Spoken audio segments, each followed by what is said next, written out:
A very good evening, everybody. I'm Sujoy Choudhury from NIIT Technologies, and a big thank you to the organizing committee for giving me the opportunity to be here today. I think we are towards the end of the day, and we have heard many eminent speakers talk about the need of security, and I think we very well understand that security today is no longer an option, it's become an imperative.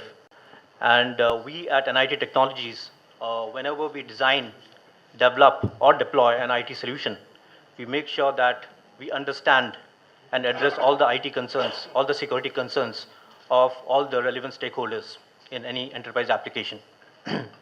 Now, whenever we talk about an enterprise application, the application can be inward looking. For example, any ERP application, which integrates the accounting or purchase or manufacturing departments of an organization. Or an application can be outward looking. For example, a CRM application which talks to the customers, or a supply chain application which talks to the suppliers. Okay. Now, when we talk about an outward looking application, the uh, security or the risk perception is a lot more than an inward looking application. So over the next 10 minutes, what I would attempt to do is take you through one of the supply chain applications, which is a sourcing platform which we have and is deployed across many organizations across the globe, and how we mitigate risk and enhance security across this application. So this application was developed about 10 years back and was developed for the government of Singapore. And the entire procurement of the government of Singapore is driven by this platform, which is known as Procure Easy. Okay, and this Procure Easy, as you would see, has got three views. On the right is the buyer view, and on the left is the supplier view, and in between is the general view for the public, where potential suppliers, potential buyers can come and see, what's at stake and what's in it for them, and they can participate in the different activities of the company. So this is a very powerful B2B supply chain relationship management initiative, which is very secure from all aspects. And if you talk about the deployment models, it's available on premise, like any traditional ERP application is available, okay, where you host it within your premises at your data center, and it's also available on the SaaS mode, which is on demand, okay. And when we talk about on demand, it has to be installed at the data center, which is managed by NIT and is hosted, in fact, at CDAC. I think we have one of the panelists from CDAC. So we are working jointly on this SaaS based deployment model.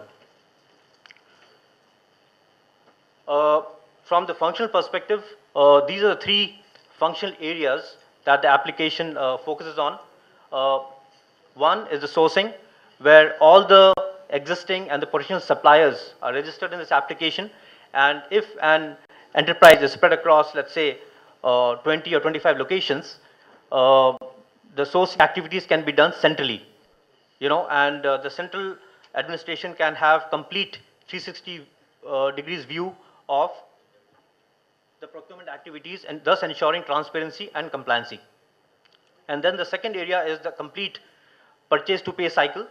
Okay, we'll talk about this a little bit in the next slide. And then there is supplier collaboration. Okay, so if there's any backend ERP application, this talks seamlessly to that also. Now, here is what we see, the complete purchase to pay cycle. And what you see in different colors are the different departments or different stakeholders.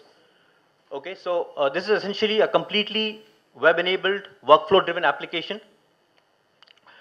completely driven by digital certificates. So all the departments would have their own digital certificates, which would ensure that the documents that they create are digitally signed, authenticated, and there cannot be any scope of any manipulation or forgery at any point. So right from creating of an indent to closing of the purchase cycle, that receipt of the payment, all the stages are covered within this application. There's also the concept of reverse auction, where the suppliers can bid for any requirement. And this is the opposite of what you see in eBay, okay, where you seek the highest price from the bidders. But here, the lowest bidder is awarded with a contract, okay, because the purchase cycle. You try to maximize your savings. So this is a process of reverse auction, and this is also handled pretty well and is generating huge savings for different organizations.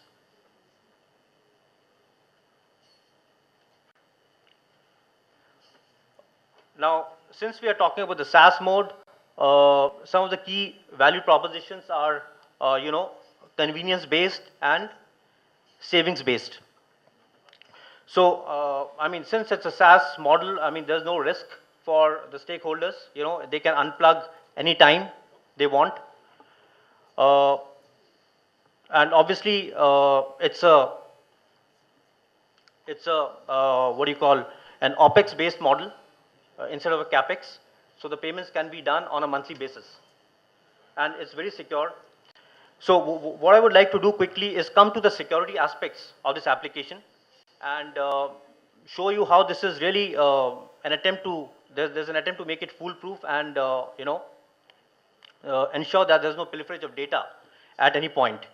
So number one, it's the physical security of the data center is very critical.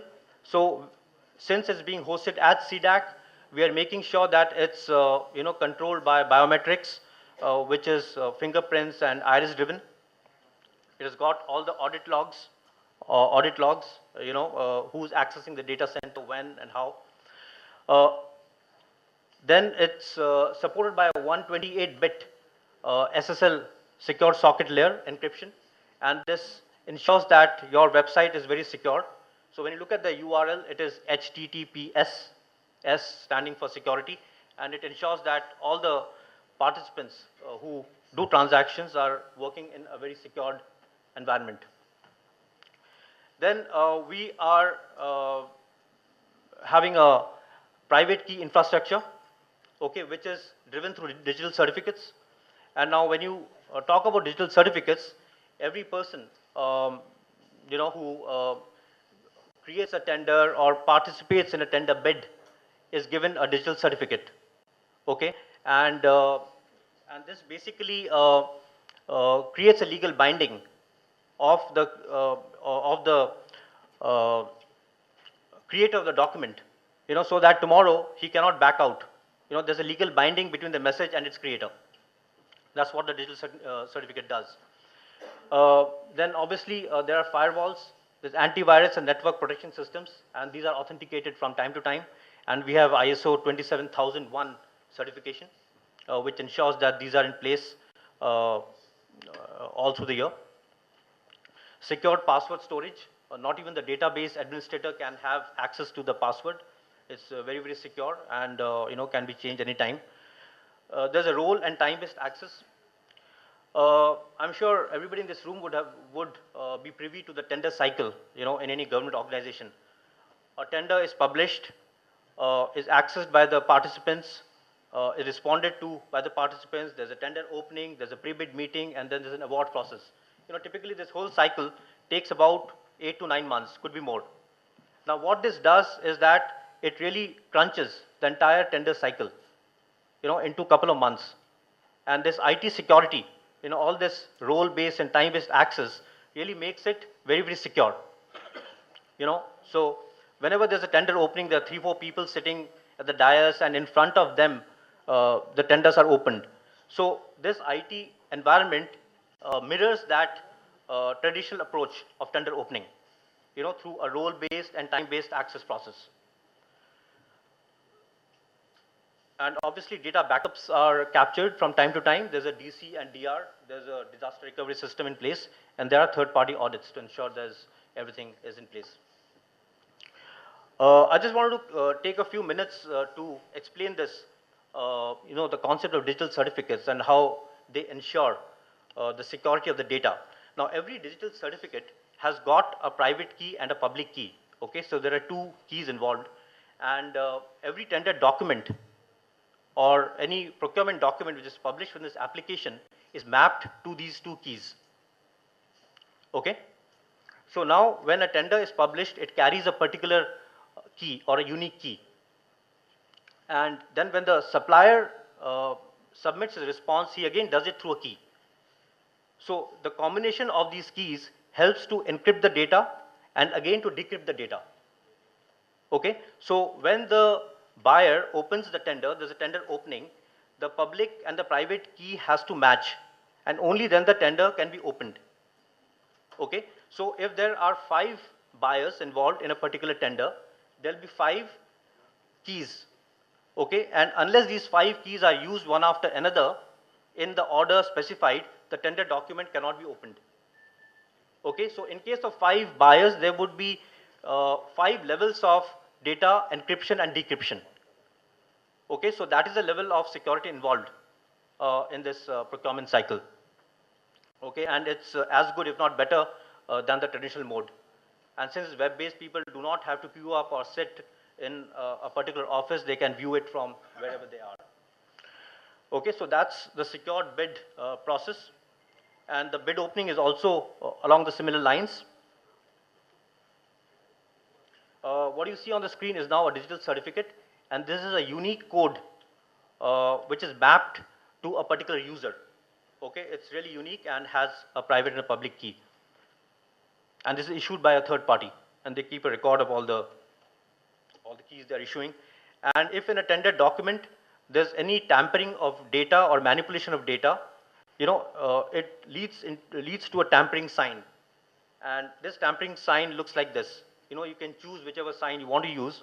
So you could have a triangle like this, and if there's any manipulation of data done at any point by any of the users, it will indicate to all the stakeholders that there's a tampering which has happened, which should not have happened, and it will send an alert to all the different stakeholders involved in the procurement process, including the suppliers. Just a few case studies across the government of Singapore. These are the statistics for the year 2008. $28.2 billion Singapore dollars worth of tenders were handled through this application. Okay, 79,000 quotations, 1,81,000 purchase orders, and involving 137 agencies. Okay, 137 agencies across the Singapore government are all on this platform today. Okay, so you can very well, looking at the number of buyers and suppliers, 10,000, 41,000, which adds up to more than 51,000, you can imagine the scalability of the application, which is again very, very critical. Closer home, the Ministry of Defense is now on this application. 8,000 crores worth of procurement is being done by the Ministry of Defense on this very application. Okay, and we've just gone live less than a month ago on the 29th of March across the ordnance factory boards. This shows the map and the 40 plus factories which are there and are enabled across this, through this e-procurement platform. These are some statistics on reverse auction and the kind of savings which they are bringing on to the steel companies and coal mines through the process of reverse auction. Typically it's an online negotiation process. So typically the process which takes about a couple of weeks can be done in a matter of a couple of hours. Okay, so that's the power of IT, and it's all done in a very, very secure environment, again through the process of digital certificates. Okay, so I think I'll cut short, this is the end. So thank you very much for your time, attention, thank you.